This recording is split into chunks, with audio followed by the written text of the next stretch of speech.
राधे प्रिय भक्तजनों, आपका स्वागत है आपके अपने YouTube channel magical world of Achyut पर।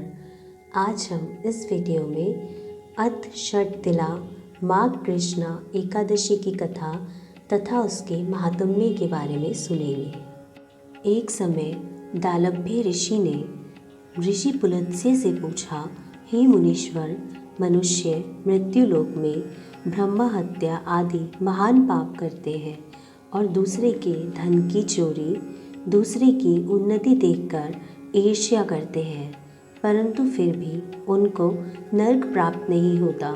इसका क्या कारण है? वह न जाने कौन से अल्प दान, अल्प परिश्रम करते हैं जिससे उनके सभी पाप नष्ट हो जाते हैं। यह सब आप कृपा कर मुझे समझाइए। पुलत्स्य ऋषि बोले, मुनि, आपने अत्यंत गंभीर प्रश्न पूछा है। इससे संसारी जनों को बहुत लाभ होगा। इसको इंद्र आदि देव भी नहीं जानते, परंतु आपको वह गुप्त भेद अवश्य ही बताता हूँ।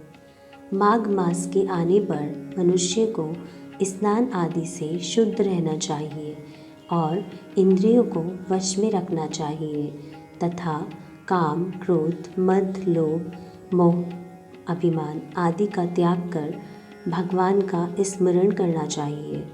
उसको हाथ पैर धोकर पुण्य नक्षत्र में गोबर, कपास, तिल मिलाकर उपले बनाने चाहिए। उन कंडों से 108 बार हवन करें और यदि उस दिन मूल नक्षत्र हो, द्वादशी हो तो नियम से रहें। स्नान आदि क्रिया से शुद्ध होकर भगवान का पूजन कीर्तन करना चाहिए। एकादशी के दिन व्रत करें और रात्रि को जागरण तथा हवन करें। उसके दूसरे दिन धूप दीप नैवेद्य से भगवान की पूजा करें और खिचड़ी का भोग लगाना चाहिए। उस दिन कृष्ण भगवान का पूजन करना चाहिए। उनको पेठा, नारियल, सीताफल या सुपारी सहित अर्घ्य देना चाहिए और फिर उनकी इस प्रकार स्तुति करनी चाहिए, हे भगवान, आप अशरणों को शरण देने वाले हैं। आप संसार सागर में डूबे हुए सभी का उद्धार करने वाले हैं। हे पुंडरीकाक्ष, हे कमल नेत्रधारी, हे विष्णु भगवान, हे जगत गुरु, आप माता लक्ष्मी सहित मेरे इस तुच्छ अर्घ्य को स्वीकार कीजिए। इसके बाद ब्राह्मण को तिल दान करने चाहिए। इस प्रकार जो मनुष्य जितने तिलों का दान करता है वह उतने ही सहस्त्र वर्ष स्वर्ग में निवास करता है। तिल स्नान, तिल का उपटन, तिल का होम, तिल मिला हुआ जल, तिल का भोजन, तिल का दान, यह षटतिला कहलाता है। इससे अनेक प्रकार के पाप दूर हो जाते हैं। एक दिन नारद जी बोले, हे भगवान, आपको नमस्कार है। इस षटतिला एकादशी का क्या पुण्य होता है और उसकी क्या कथा है? कृपा करके मुझे बताइए। भगवान कृष्ण बोले, हे नारद, मैं तुमसे आंखों देखी सत्य कथा बताता हूँ, ध्यान से सुनो। प्राचीन काल में मृत्युलोक में एक ब्राह्मणी रहती थी। वह सदैव व्रत किया करती थी। एक समय वह एक माह तक व्रत करती रही। इससे उसका शरीर अत्यंत दुर्बल हो गया। वह अत्यंत बुद्धिमान थी। उसने कभी देवताओं तथा व्रतों से अपना मन अस्थिर नहीं किया, परंतु मैंने सोचा कि ब्राह्मणी ने व्रत आदि से अपना शरीर शुद्ध कर लिया है और इसको वैष्णव लोक भी मिल जाएगा, परंतु इसने कभी अन्न दान नहीं किया। इससे इसकी तृप्ति होनी कठिन है। ऐसा सोचकर मैं मृत्युलोक में गया और उस ब्राह्मणी से अन्न मांगा।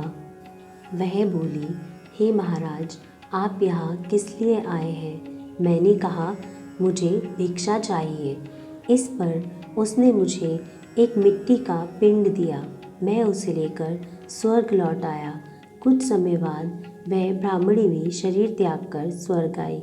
मिट्टी के पिंड के प्रभाव से उसे एक जगह एक आम के वृक्ष सहित एक ग्रह मिला, परंतु उसने उस ग्रह को अन्य वस्तुओं से शून्य पाया। वह बहुत घबराई हुई मेरे पास आई और कहने लगी, हे भगवान, मैंने अनेकों व्रतादि से आपकी पूजा की है, परंतु फिर भी मेरा घर वस्तुओं से रहित है। मैंने कहा, तुम अपने घर जाओ, देव स्त्रियाँ तुम्हें देखने आएंगी। जब तुम उनसे षटतिला एकादशी का पुण्य और विधि सुन लो, तभी द्वार खोलना। भगवान के ऐसे वचन सुनकर वह अपने घर गई और जब देव स्त्रियाँ आई और द्वार खुलवाने लगी, तब ब्राह्मणी बोली, यदि आप मुझे देखने आई हैं तो षटतिला एकादशी का महात्म्य कहिए। उनमें से एक देव स्त्री बोली, मैं कहती हूँ, सुनो। जब उसने षटतिला एकादशी का महात्म्य सुना दिया, तब द्वार खोला। तब देव स्त्रियों के कहे अनुसार उसने षटतिला का व्रत किया।